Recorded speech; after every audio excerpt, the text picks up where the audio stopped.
الرئيس، شاهدنا تقارب غير مسبوق بين الجزائر وإيطاليا مؤخرا، زيارة رئيسة مجلس الوزراء الإيطالي جورجيا ميلوني إلى الجزائر. كيف تنظرون إلى تلك الزيارة؟ وهل ستؤثر تلك الزيارة على علاقة الجزائر ربما مع دول في أوروبا وحتى خارج أوروبا؟ شوف، نعطيك غير لمحة تاريخية ربما بعض من الجيل ما يتذكرهاش مليح. في العشرية السوداء، العشرية السوداء كل الناس فشوا زعافهم في الجزائر بما فيه الدول الشقيقة.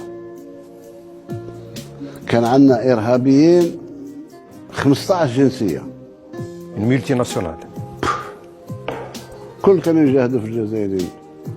باش هاد الجزائر اللي معقدتهم بتاريخها ونضالها وكفاحها لازم تزول. سمعت سي لايدو كان ما وجدنا الا ايطاليا،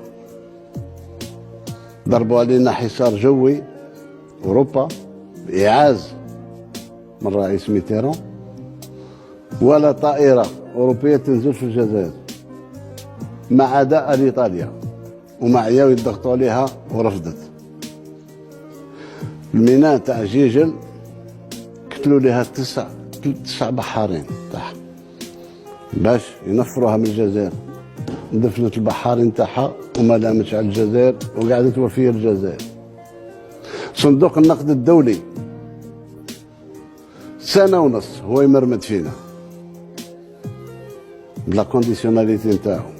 حبسوا المطاعم المدرسية، حبس البناء، حبس هذه، نقص الموظفين، لي زو بي جي لغينا 16 او بي جي وما نعرفوهاش وكذا وكذا، وما عطاوناش الا من بعد سنتين، لان هو خدمته يرمي لك الزيت على النار. كل ما هو اجتماعي يطير، يعني باش يزيد يأزم الامور. ايطاليا فتحت لنا 13 مليار دولار لين دو كريدي. ماشي ايطاليا تاع اليوم، امور مستمره. الجزائر تعرف أصدقائها وأعدائها كذلك. احنا الجزائر اللي دار فينا جرام خير ما نسوش، واللي دار جرام شر ماش ننتقموا ولكن مسجلينه. من يعمل مثقال ذرة شرا يراه.